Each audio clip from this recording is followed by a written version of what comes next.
Welcome to the Stock Guy Analysis. Welcome back to the Explainer.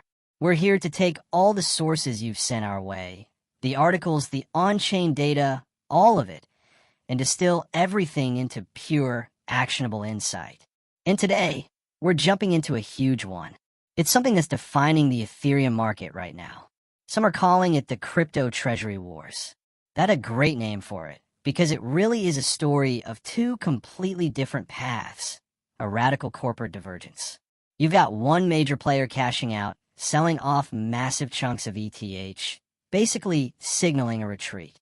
And on the other side, you have another company stacking Ethereum aggressively like there's no tomorrow. And the fact that this all played out over just 2 days in late December gives us a perfectly concentrated snapshot of where real institutional conviction is heading. So our mission for this deep dive is to get to the bottom of that conflict.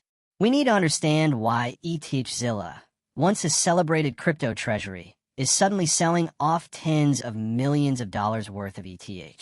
And on the flip side, why BitMine Immersion Technologies, BMNR, led by Wall Street legend Tom Lee, is doubling down so hard, chasing what he calls the alchemy of 5%. We have to get past the price charts and dig into the strategic thinking, especially what's driving the smart money toward BMR. And the initial data points are jarring because the moves are completely opposite. We start with December 22nd, the big sell. ETHZilla announces they've sold 24,291 ETH, worth roughly $74.5 million. And this wasn't an isolated event. It followed other major sales, including a $40 million sale back in October. For a company whose entire identity was tied to its massive ETH treasury, this felt definitive, a real shift in strategy. But then you turn the page to the very next day, December 23rd, and the entire story inverts. BMNR announces a colossal purchase, 67,886 Ethereum, for a total cost of $21 million. A massive, confident, almost defiant buy, executed directly in the face of ETHZilla's retreat. So this is more than one company buying and another selling. This feels like a true institutional tug-of-war. One giant is signaling extreme caution and a strategic pivot. The other is showing overwhelming strength and deep long-term conviction. One side is effectively waving the white flag on the treasury model. The other is swooping in to absorb the assets. So let's unpack the retreat first. Why would a company like ETHZilla back away right now, especially with ETH holding strong around the $3,000 level? If you truly believe in the asset, you hold through volatility. And that's the key question. The sources are clear. This wasn't a statement against Ethereum itself. It was a statement about the failure of ETHZilla's business model. This was about financial survival. That December sale was specifically earmarked for debt redemption, cleaning up a severely stressed balance sheet. They were forced into this pivot by intense pressure from the stock market. And that pressure comes down to one metric: discount to net asset value, NAV. ETHZilla's stock had been trading at a deep discount to the value of its ETH holdings.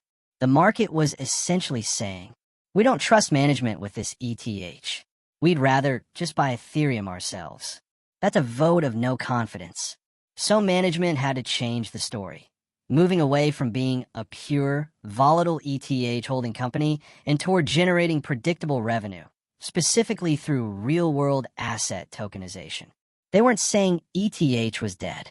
They were admitting their passive treasury model didn't work for shareholders. This was capitulation, born from necessity. Now contrast that with BMNR.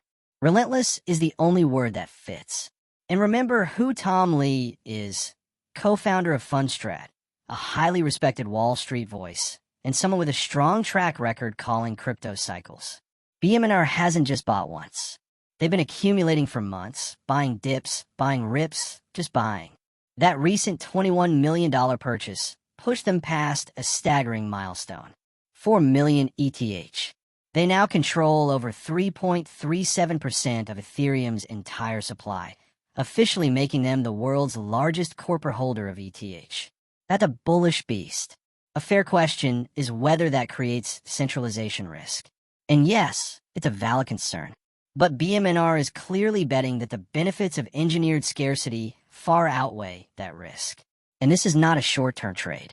On-chain data shows massive transfers from custodians like FalconX, BitGo, and Kraken, moving directly into cold storage. No distribution, no selling. This is part of Tom Lee's long-term vision, the alchemy of 5%. At 5%, BMNR approaches critical mass. Once you factor in ETH that's staked, lost, or permanently held, controlling 5% of total supply gives them influence over a much larger share of tradable supply. He's not just buying ETH. He's attempting to re-engineer Ethereum's supply dynamics. So why are institutions backing this? Because institutions don't guess. They sit across the table from leadership. They read balance sheets. They assess conviction. And what they see is caution and survival at ETHZilla, and vision, confidence, and long-term dominance at BMNR. That's why institutions like ARK, BlackRock, Vanguard, Morgan Stanley, Fidelity, and JP Morgan are voting with their wallets. BMNR's aggressive accumulation, combined with its future staking plans and compounding yield, makes it the preferred vehicle for institutional exposure to Ethereum's next supercycle. So when you zoom out, the message is clear. One company retreated out of necessity. The other advanced with conviction. And as BMNR inches closer to that 5% threshold, the question becomes unavoidable. What happens when one entity controls 1 out of every 20 Ethereum in existence? That's something to think about as we head into the new year. Thanks for exploring this with me today.